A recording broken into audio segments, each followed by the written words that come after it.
We have the upcoming minor festival of Tu B'Shvat, the Rosh Hashana for trees, in a couple of days. The word tu means 15. It's a tes, which is 9, plus a vav, which is 6. So 2 is 15. Bishvat, meaning in the 11th month, the month of Shvat. This is a very mysterious day. This is a very Kabbalistic day. This is a very difficult day to penetrate and to try to understand, what does it even mean to have a Rosh Hashanah for trees, for fruits? There are not a whole lot of primary sources on Tu B'Shvat. There are no mitzvos associated with this day. There are, of course, various customs. There's a custom to eat fruits. In some communities, it becomes a day to work on the environment, to plant trees and the like. The Kabbalists made it a big day, a big celebration, a big festival. They developed a Seder, just like we have a Pesach Seder. There's a system and an organization of how to try to extract the power of Pesach with the Pesach Seder. And they developed a Tu B'Shvat Seder that mirrors the Pesach Seder. They take 10 distinct fruits and they eat them in a certain order. And there's various prayers, various things to ruminate upon. They drink 4 cups of wine, just like we have the 4 cups of wine on the Pesach Seder. And through that, they reveal and delve into the secrets and the powers of this day. But what about us? How can we understand what exactly Tu B'Shvat is all about? What does it represent? What does it mean? Where does it come from? What are the ways that we can try to tap into the power of this day? So let's start with the basics. The primary source in the Talmud and the Mishnah that talks about Tu B'Shvat, the 15th day of the month of Shvat, is found in the first Mishnah of Rosh Hashanah. The first Mishnah of Rosh Hashanah tells us that there are 4 days in the year that are called Rosh Hashanahs. The first day of Nisan, the month of Nisan, which is the first month of the calendar cycle. Well, that's the Rosh Hashanah for kings, for the monarchy, and for the festivals. Okay. Then we have the first day of Elul, which is the month that comes before Tishrei, before our Rosh Hashanah that we call Rosh Hashanah. And that is the Rosh Hashanah for tithing of animals. And then the first day of Tishrei, which is the day that we call Rosh Hashanah. And that's Rosh Hashanah for years and for Shemitah, which is the 7-year cycle, and the Yovel, the Jubilee, and for planting and for vegetables. And finally, we have the first day of Shvat. That is the Rosh Hashanah for the trees. And that's the opinion of the Academy of Shammai. However, the Academy of Hillel says it's not the first day of Shvat. It's not the first day of the month of Shvat, the 11th month of the year Shvat. No, it is the 15th day of Shvat. So this is the first source. We're told there's 4 kinds of Rosh Hashanahs.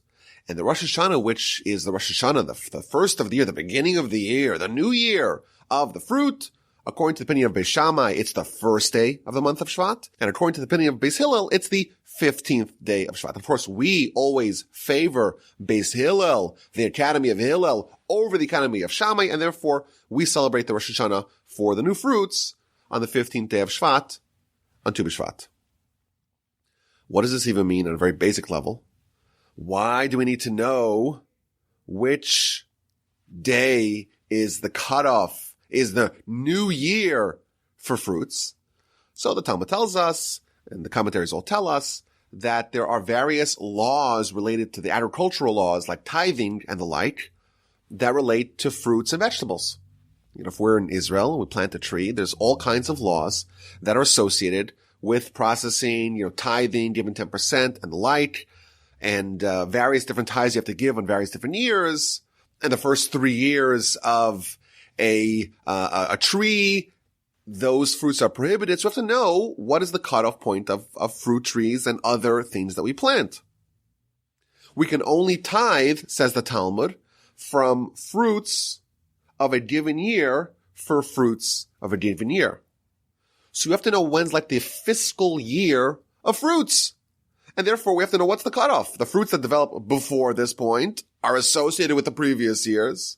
Like the profits of December 31st are associated with the tax year, so to speak, of 2020.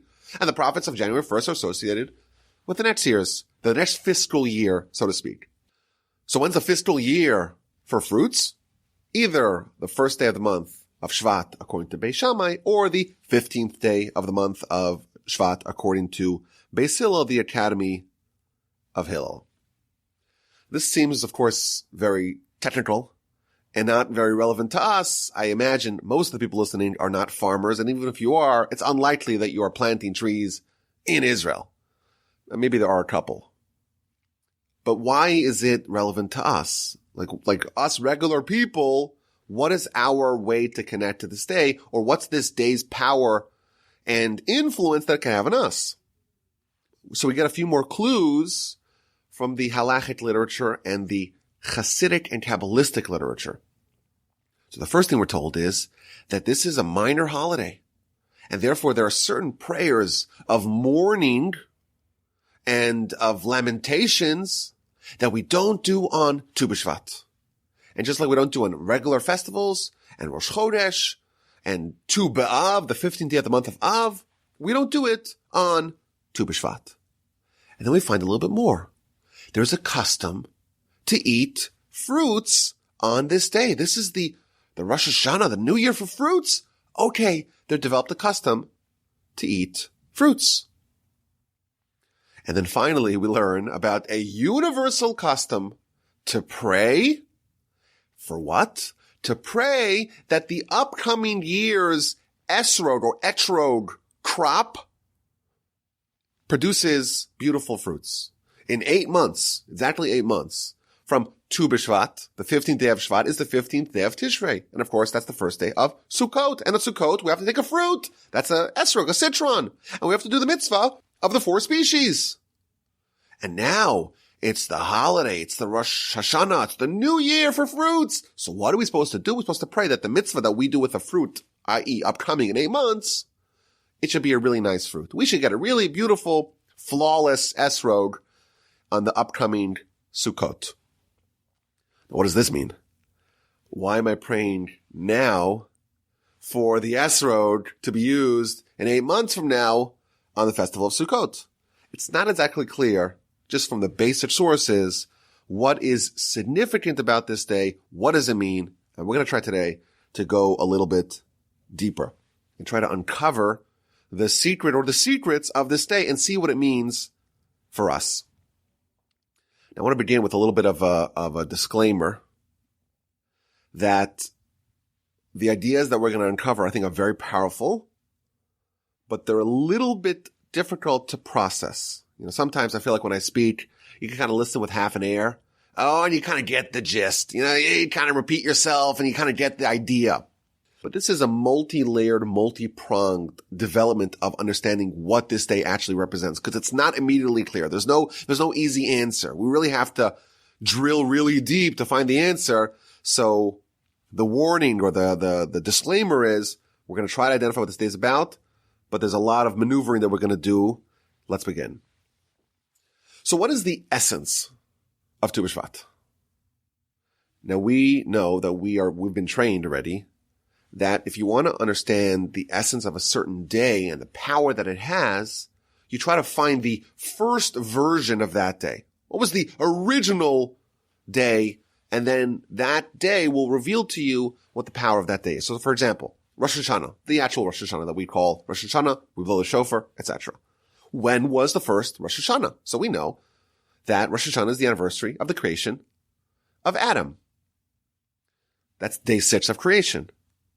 The world was created on the 25th day of Elul. That's day 1 of creation. And day 6 is the first day of Tishrei, i.e. Rosh Hashana. And that's when Adam was created. And therefore the first Rosh Hashana was the creation of man. And therefore this day is associated with the renewal of man, the creation of man. Moreover, this was the day that God was coronated as king, because you can't have a king without a subject. And therefore, Rosh Hashanah is also the anniversary of the dominion of God as king, and of course, the anniversary of mankind. And therefore, everything we do in Rosh Hashanah flows out of that understanding of what that day is. So similarly, Pesach, Passover. What was the first Passover? Well, that was the actual anniversary of Exodus. And therefore, that day is propitious for redemption, for salvation. And therefore, that is the day that we were saved. And by the way this is always structured in Jewish philosophy, we don't say that, because we were saved, it's a day of salvation. We say the opposite. Because it was a day of salvation, that's why we could be saved on the Exodus, on Passover. You remember, Lot in Genesis was baking matzah when the angels came to visit him. And that's when they flipped over the city. And Rashi says, why is he baking matzah? Well, it was Pesach, according to the Talmud. But wait a minute, Pesach hadn't happened. The Jewish people hadn't even gone down to Egypt, and there wasn't an enslavement, and there weren't the plagues, and there wasn't the Exodus. So why was there matzah? The answer is that matzah and freedom and redemption was always associated with this day.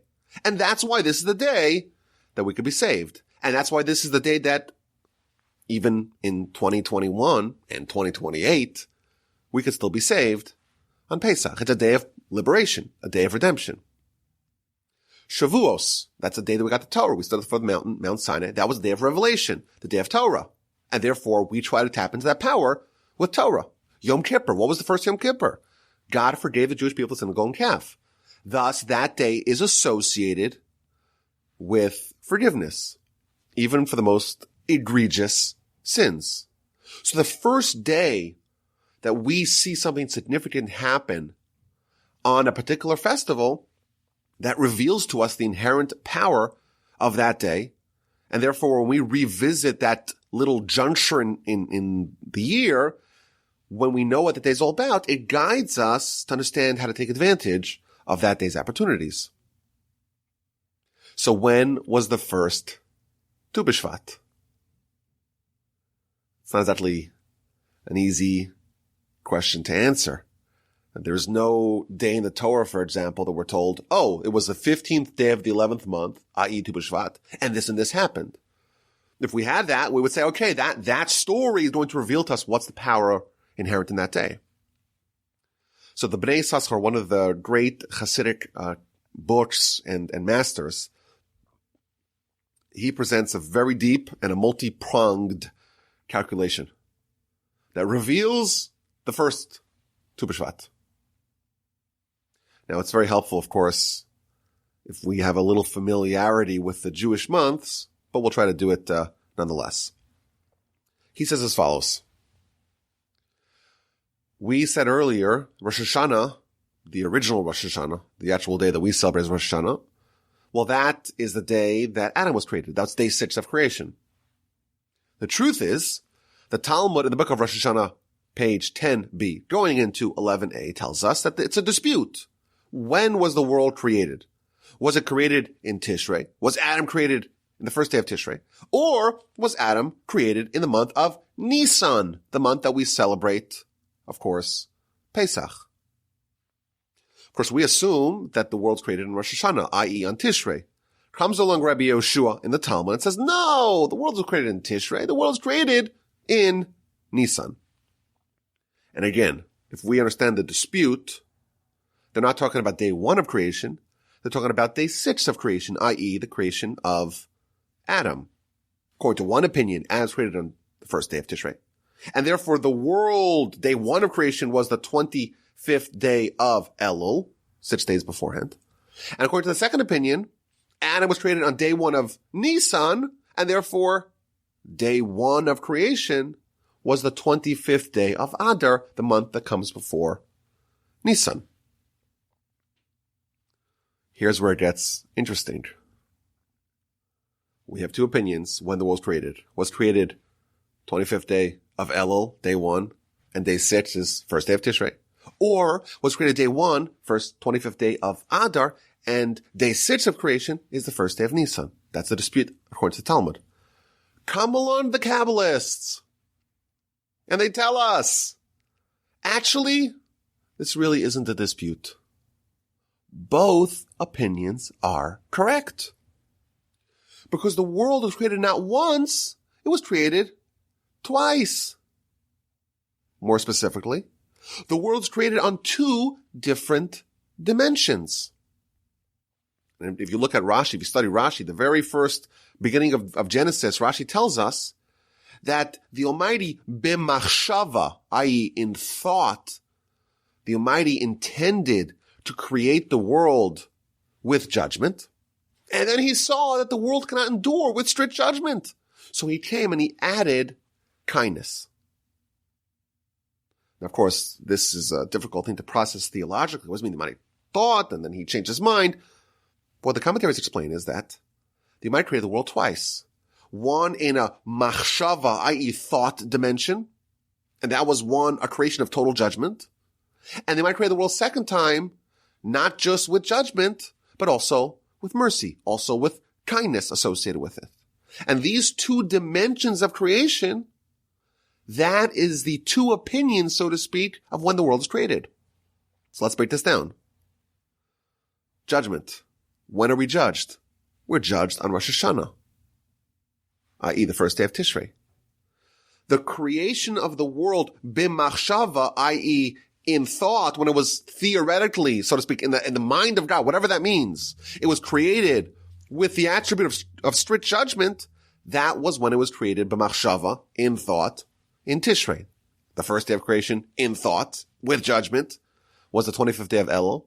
And day 6 of creation on the dimension of thought in judgment is the first day of Tishrei. And that's why we were judged on Rosh Hashana. When was the ultimate creation in practice on the other dimension? Well, that was done in Nisan. The 25th day of Adar was the first day of creation in practice with kindness. And the first day of Nisan was the creation of Adam in practice, in kindness. And therefore the month of Nisan is always associated with kindness. Like we have the redemption, we have the Exodus. It's always a month of salvation. We're told we're going to be saved again in the month of Nisan. That's the time of the year that's always associated with kindness. So let's take stock, what we have over here. The 25th day of Elul, beginning of creation, day 1 of creation, on the thought dimension, with judgment. And then 6 days later, day 6, is the first day of Tishrei, creation of mankind, of Adam, again on that dimension, in the thought dimension, with judgment. Fast forward to the 25th day of Adar, and then we have the second dimension of creation beginning, day 1 of the next dimension of creation, and that is the dimension of creation in practice with kindness, and that's the beginning of creation, day 1. First day of Nisan is the creation of man, day 6 of creation 2.0, creation with kindness, and that's when Adam was created in practice. So we have creation on 2 dimensions, with judgment starting on the 25th day of Elul, and with kindness starting on the 25th day of Adar.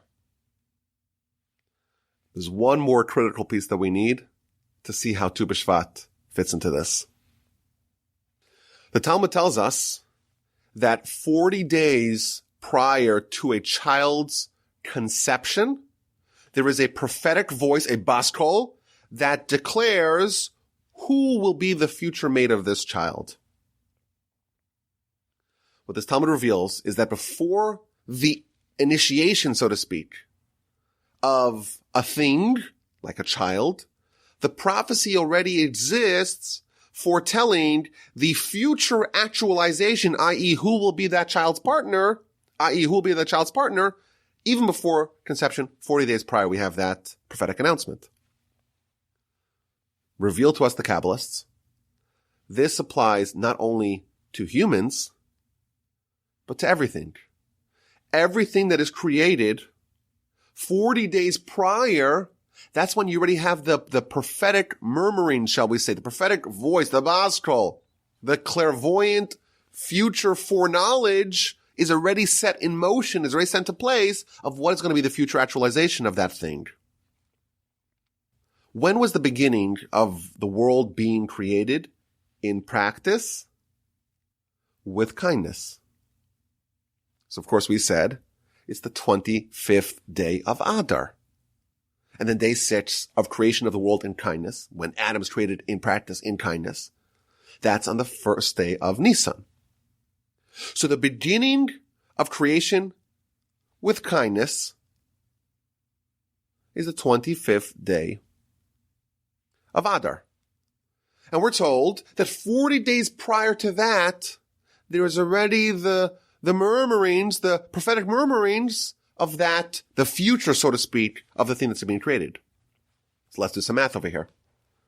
What is 40 days prior to the 25th day of Adar? The answer, of course, is Tu B'Shvat. Tu B'Shvat is the 15th day of Shvat. If you were to add 10 more days, you have the 25th day of Shvat. And you add 30 more days on top of that, for a total of 40 days, it's the 25th day of Adar, the first day of creation on the dimension of practice, on the dimension of kindness. So what does that reveal to us?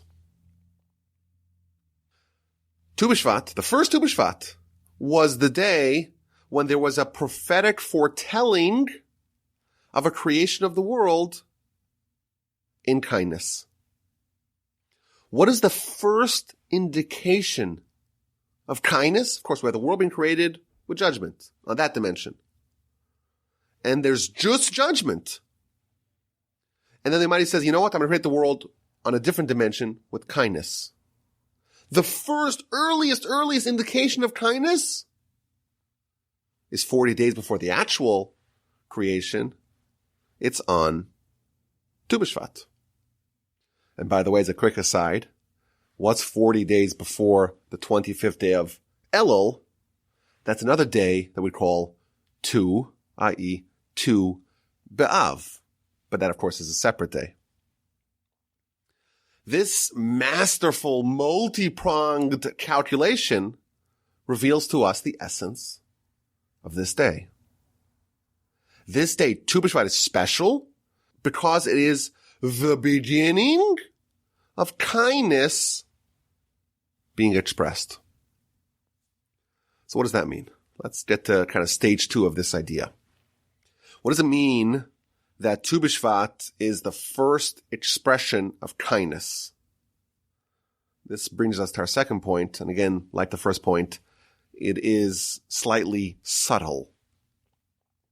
The Talmud asks, why is the Rosh Hashana for trees, why is it in the middle of the winter? Shouldn't it be at the end of the winter, like kind of when the seasonal cycle ends? There's a kind of the winter leading to spring. Why would you have a change, so to speak, in the status of trees in the middle of the winter? Shvat, the month that we're in right now, the month that Tu B'Shvat is in, it's the middle of the winter. It's January season. So according to the opinion of Beis Shammai, it's the first of Shvat. According to the opinion of Beis Hillel, it is the 15th day of Shvat. But regardless, it's the middle of the winter. Why is this the cutoff for the cycle of the fruit trees? Says the Talmud, the answer has to do with rain.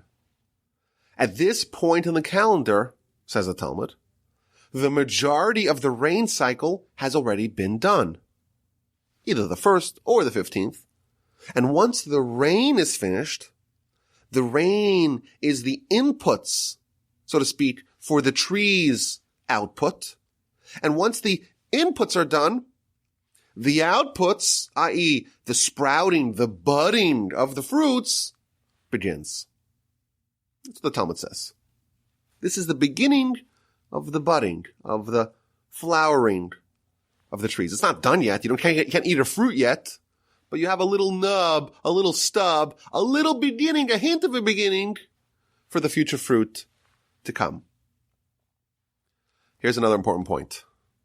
Everything that happens in the physical world is a reflection of what happens in the spiritual world. So we're talking here about physical fruits, and we say that they follow a certain pattern. You have a seed, you put it in the ground, and then there's rain, there's watering, and you wait. And only then, at some point in the middle of the winter, does anything surface? Does anything sprout? You have all this investment, the time and the seed and the rain, and it doesn't bear any tangible fruit. It doesn't get actualized. You don't see any profits yet. Until Shvat. The work's done underground. It's invisible. You have no tangible benefits. And only in Shvat does the investment begin to start paying off. Do you start to get an inkling, oh, all this work was for something tangible. That's what we see with the physical fruits. The spiritual fruits follow the same pattern. If you want to bear spiritual fruits, you also have to plant the seed. You have to put in the effort, and you're not going to see the results right away. You plant the seed, you got to water the area, and you got to wait. And you have to let things develop. Let things germinate. And now, in the month of Shevat, Tu B'Shvat, the first day of Shevat, now is the time to start seeing the little spiritual buds start to be unearthed. Now is the part of the year when all the effort begins to pay off. So let's try to put Tu B'Shvat in the big picture of the whole year. Rosh Hashana is the Day of Judgment. What happens to us, of course, on a physical level, but also on a spiritual level, in the upcoming year is going to be determined. And we have 10 days to maybe adjust with that, maybe fix it, repent. Yom Kippur is the sealing. And of course, we learned it's not really the sealing. We have the ability to retract it, to undo it. We have Hoshana Rabbah. We have Shmini Atzeres. What do we pray on Shmini Atzeres, the last day of Sukkot? We start praying for rain. And of course, like everything, if we're praying for physical rain, we're also praying for spiritual rain. What this means is that on Rosh Hashanah Yom Kippur, what happens to us, or what's going to happen to us on a physical plane and on a spiritual plane is going to be allocated. It's going to be designated for us. But we haven't yet pocketed it yet. It's not within our grasp yet. There's the next phase of the year is the watering phase, is the rain phase, where all the blessings that we were allocated in Rosh Hashanah Yom Kippur, they need to be developed, and it's all on the ground. Shvat, this month that we're in right now, that's when we start to see a little bit of the kindness, a little bit of the blessings coming to the surface. And again, it's just the very beginning. It's like the 40 days before the actualization.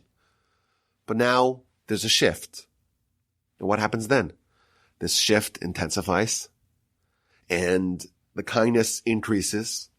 And then we get to the end of Adar and it really hits its stride. And then we get to the month of Nisan. And the Nisan is a whole month totally dedicated towards kindness and blessing. And slowly our fruit, of course the physical fruit, but the spiritual fruit as well, is unearthed. And then we have Shavuot. Shavuot, that's a time of reaping, of harvesting. And in the temple, there was a mitzvah, starting with Shavuot, to take the fruits and bring it to the temple, take the first fruits, the bikurim, bring it to the temple, and to thank God for them. This is the time where all the investments that we started off with on Rosh Hashanah are finally in our hands. But even then, we cannot be sure that it is ours to keep forever. Because you know what? We could still lose it. We have some turbulent months, Tammuz, of really difficult months at the end of the year.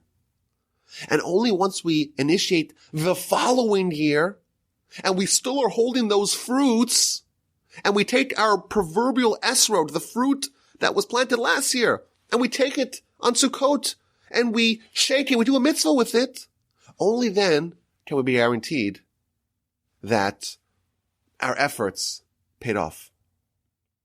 Only then can we be assured that the spiritual fruits of the previous year indeed are ours forever. We've acquired them. We've integrated them. So why are we praying for an esrog on Tu B'Shvat?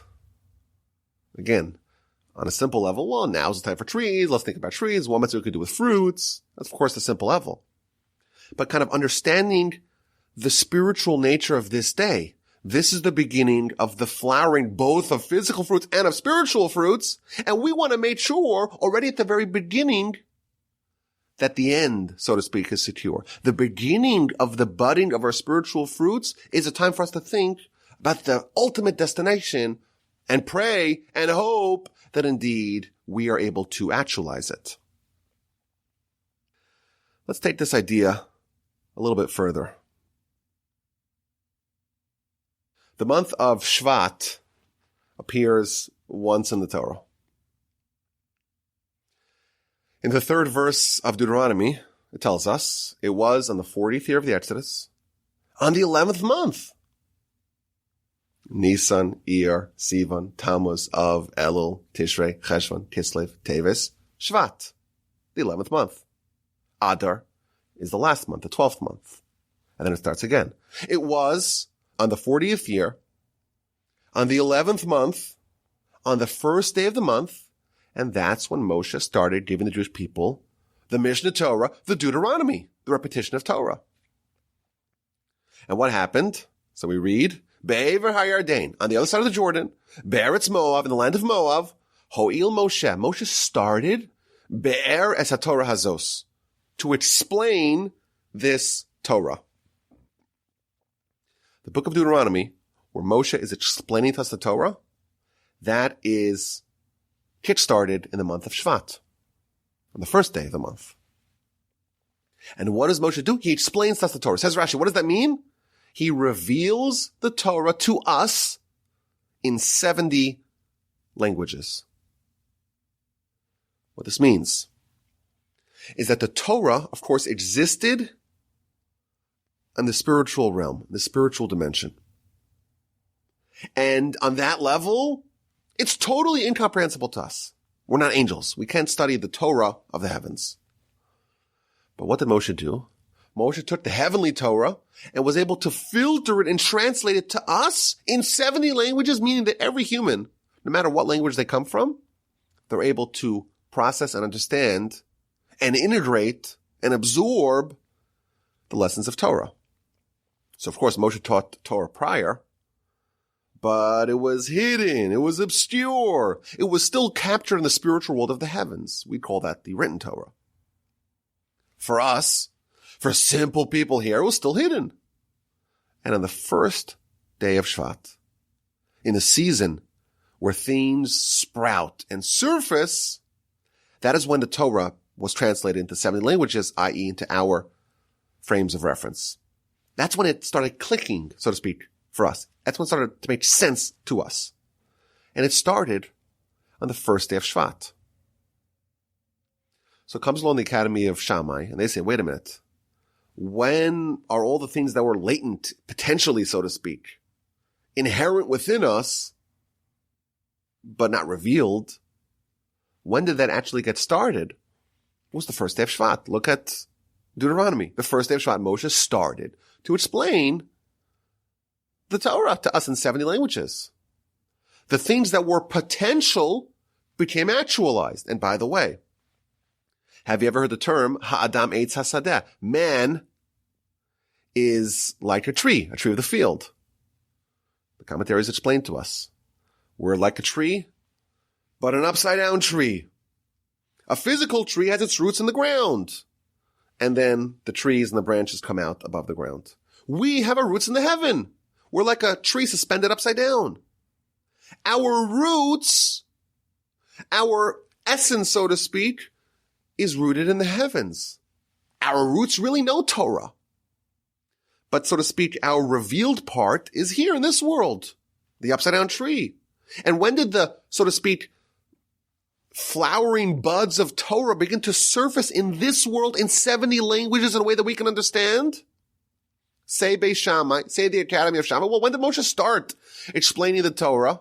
When did the, so to speak, revelation of the spiritual roots that we have in heaven, when did it start to surface in this world? When did it bud and sprout? On the first day of Shevat. That's when the Rosh Hashana 4 fruits are. That's when the actualization of what was previously invisible to us, that's when it began. And the Academy of Hillel, they actually agree in principle. Indeed, the transition to this period was already present on the first day of Shvat.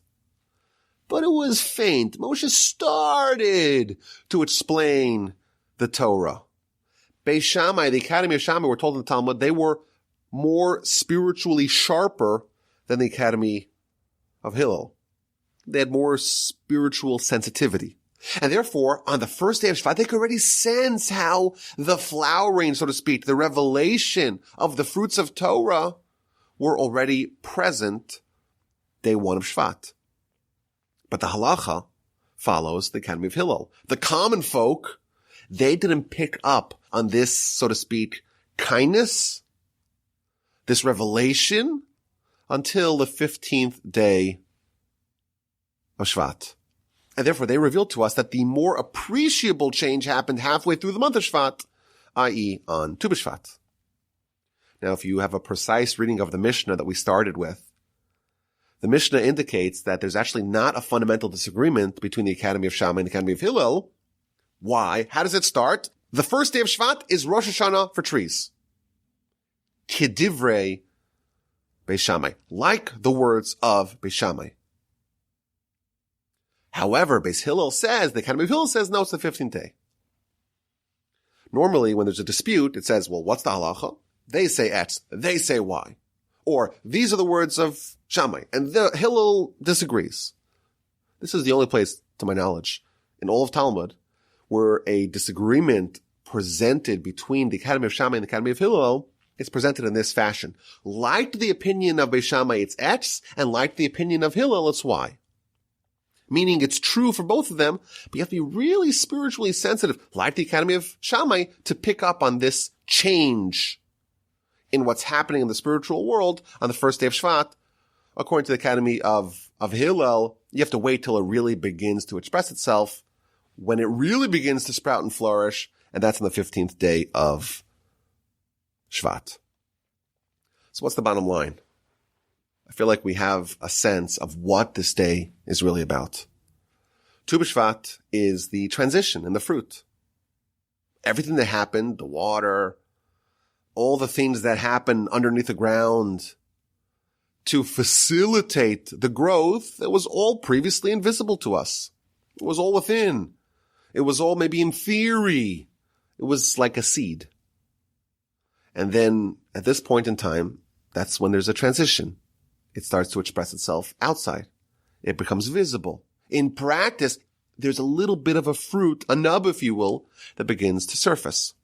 And of course, that's true on the physical world, the physical plane. It's also true in the spiritual world. We have spiritual bounties since Rosh Hashana that begin to surface now. We went through the planting seed, Rosh Hashana, Yom Kippur, that whole festival period. You put the seed, so to speak, the spiritual seed in the ground. And there was the watering phase. And now is the very beginning of the sprouting phase. This is when the spiritual blessings begin to flower.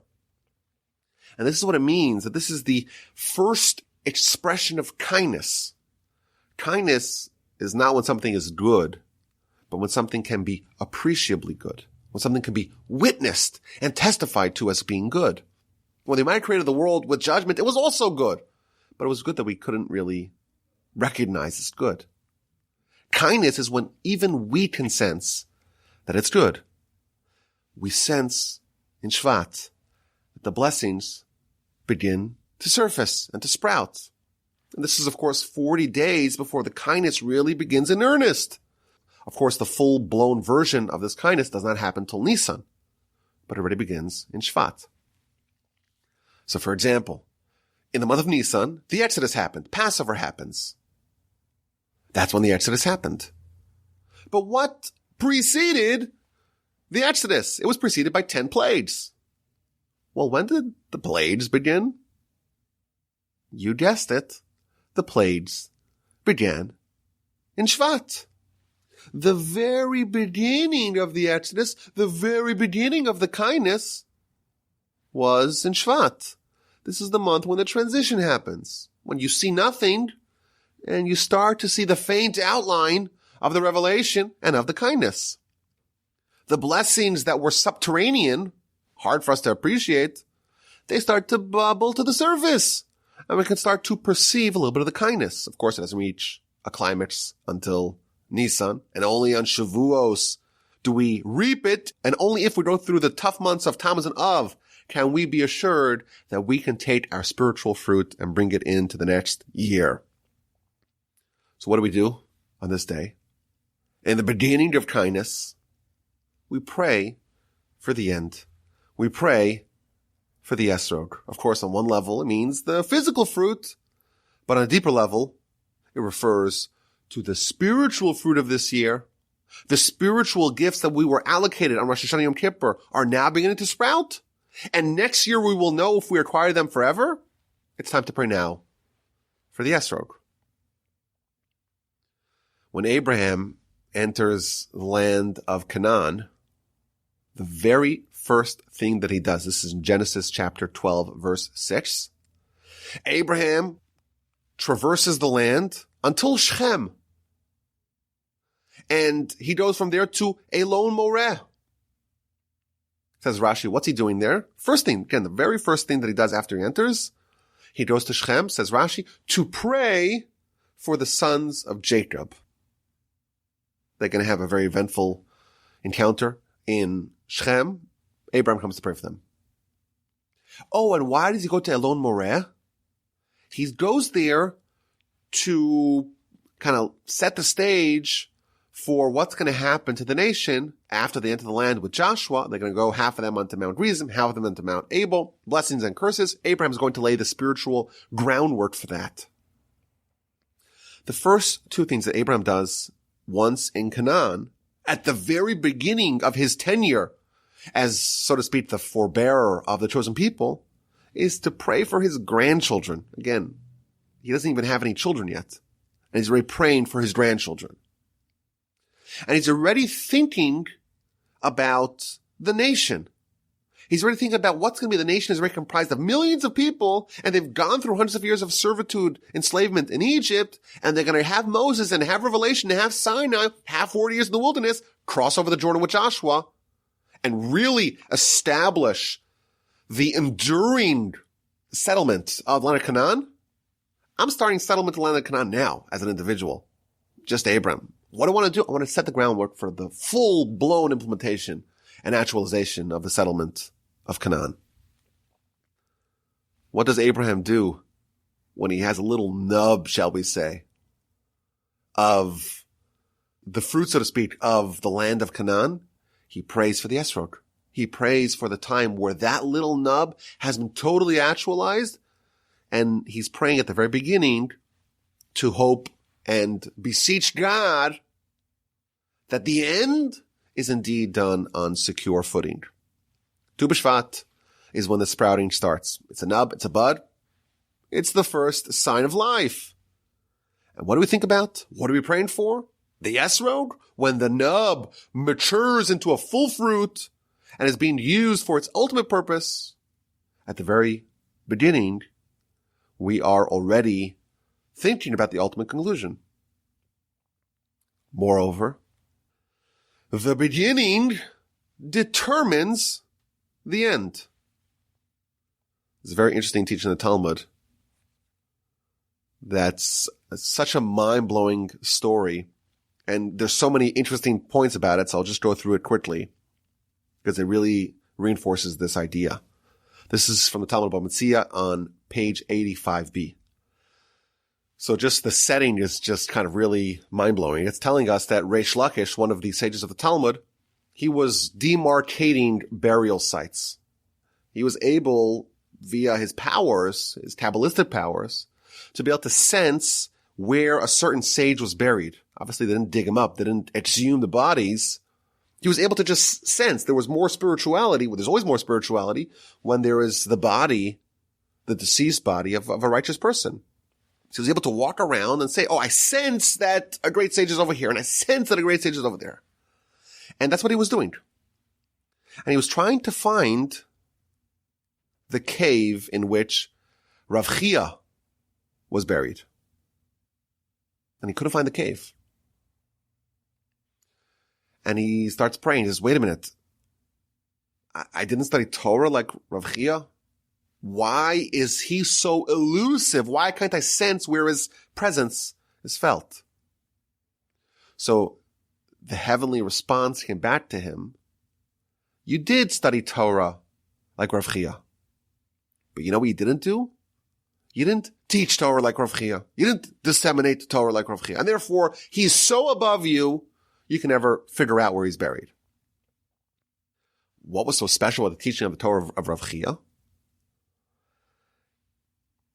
So the Talmud says that he was the one who was responsible, the Torah would never be forgotten. He was such a powerful disseminator of Torah, he was the one who made sure the Torah would never be forgotten. It would endure. What did he do? So he would go and sow and plant flax seeds.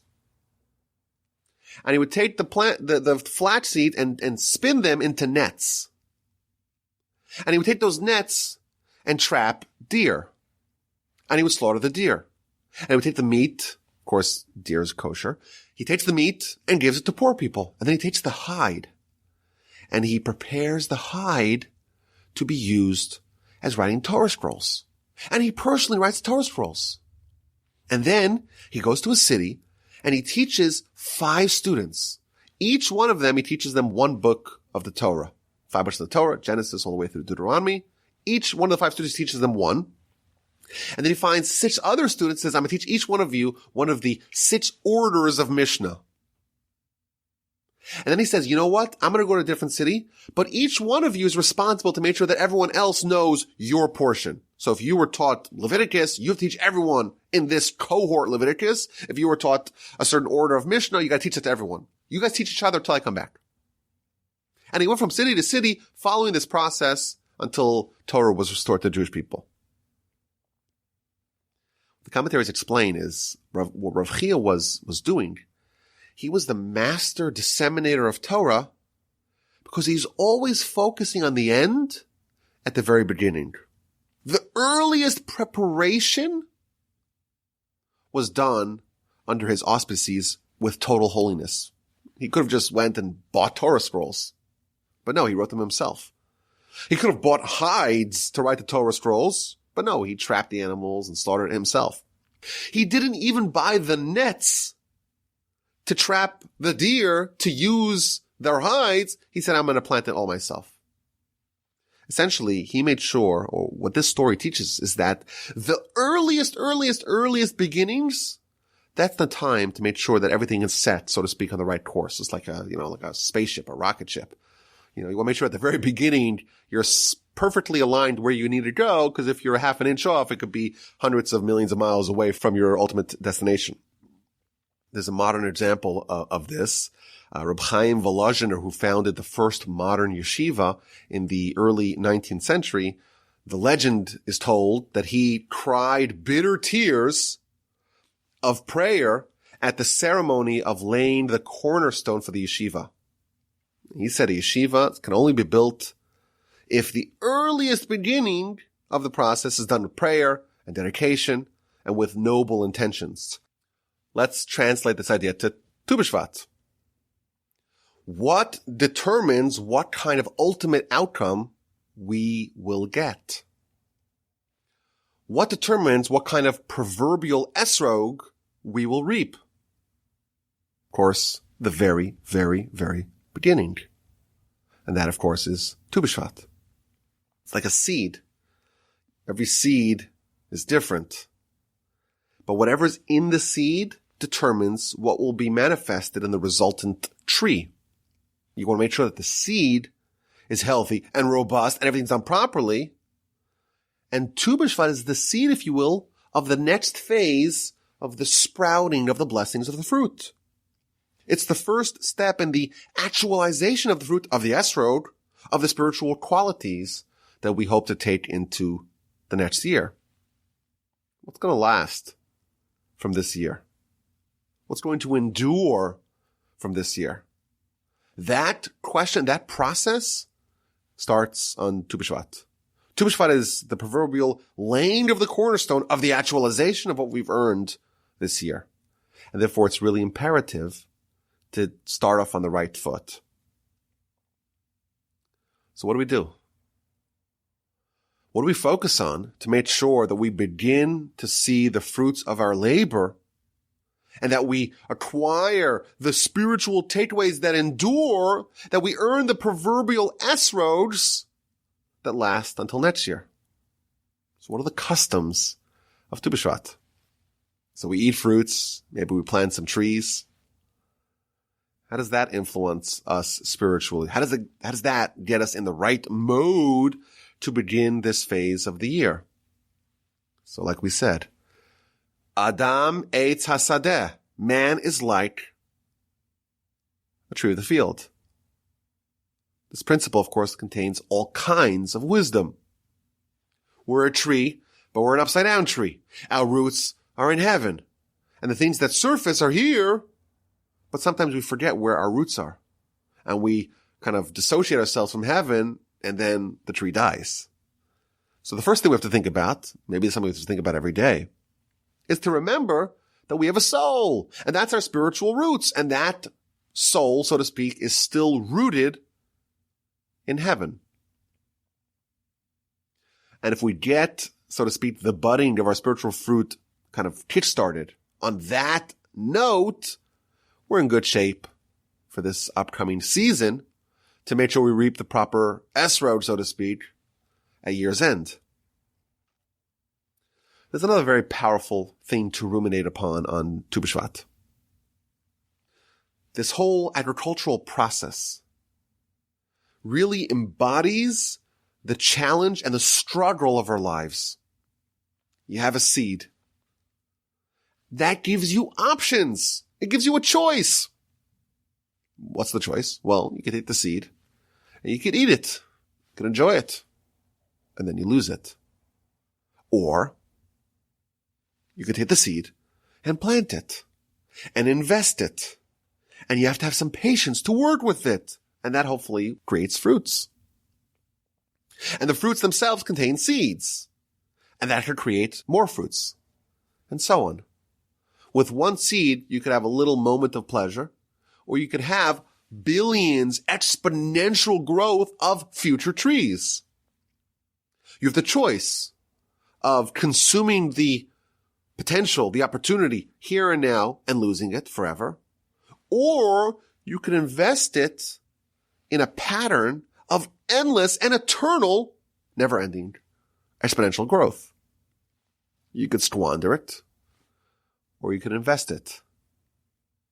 What we do with our lives is the same question of what we do with the seed, the opportunity. We could get into a mode of consumption. Everything we have, try to consume it and get the pleasure right away. You know who made that mistake? That's Adam's mistake, right? What did Adam do? He took the fruit and he ate it. And our objective, to try to undo, so to speak, the sin of Adam, is to take the fruit, take the seed, and plant it. Of course, the most powerful and consequential seed that we have is our reproductive seed. It creates the most stark choice that we have. Do we waste the seed for quick, easy pleasure? Or do we implant the seed and try to create humanity? We're created in the image of God. We have some godly characteristics to us. Just as God created man, we too were given the seed to create man. But the Yetzer Hara says, no, you gotta waste that. Our life is opportunity. It's all seeds. And every one of these creates a choice that we have to make. What are we going to do with the seeds? Our time is a seed. We could waste it watching Netflix and football and arguing about politics. We could waste it. Or we could invest it. We could study Torah. We could try to help others. We could try to volunteer. We could try to do kindness. We could try to make sure that our time is allocated to a more productive planting kind of opportunity. Our resources are seeds. And we get the choice. Do we want to take that and invest and compound and compound? And everyone knows the secret of wealth, of achievement is compounding. Or do we get into the mode of consumption and just enjoy them? Oh, and by the way, what's the result of our life? The result of our life is also like a seed. We're put into the ground. Says the Talmud. the totality of your accomplishments creates a seed, and that's put into the ground. And the nature of that seed, i.e. the nature of the choices you've made in your life, is going to determine what will emerge with the resurrection. Our life is all about thinking the future, trying to plant, invest, and only reap later, and not cash in too early. Burial is the ultimate planting, and what will emerge from that is going to be just a manifestation of what went in. So in conclusion, we've discovered that Tu B'Shvat is a lot more than worrying about climate change and the environment and offsetting our carbon footprint. It's not just the Jewish Earth Day. It's a day with deep, mystical, very hard to figure out, hidden, secret meanings and roots. We're told it's the beginning of kindness. It's 40 days prior to the creation of the world with kindness. It's when the kindness of the Exodus began. It's the kindness of the sprouting of the fruits, both the physical fruits and the spiritual fruits. And we want spiritual fruits that last. We want to take an esrog, so to speak, a mitzvah that we've accomplished this year into next year. We want to earn it. We want it to be ours. We want to acquire it. And the seed of that, of course, is Rosh Hashanah Yom Kippur, the beginning of the year. That's when we have the potential of the fruits. Now is the beginning of the actualization of that potential. Tu B'Shvat is the day when it starts in earnest. And our job is to make sure that this day, this process, shall we say, begins with prayer and preparation for the ultimate conclusion of this process.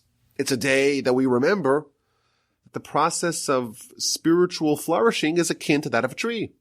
You got to seed it. You got to water it. You have to have time and patience. And only then do you see a small sapling. The roots, of course, are taking hold underground, but all you have is a little bud, a little blossom. And much, much later, you have a fruit. And even when you have a fruit, you can lose it. You have to endure some stormy months before you can know that you can keep it.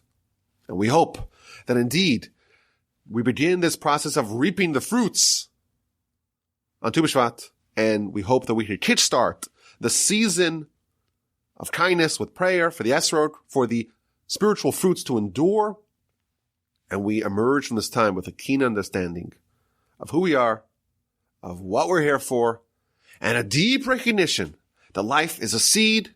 We must think long and hard about what we want to do with that opportunity. As always, my email address is rabbiwolbe@gmail.com. I look forward to hearing your questions, your comments, and your feedback of all sorts.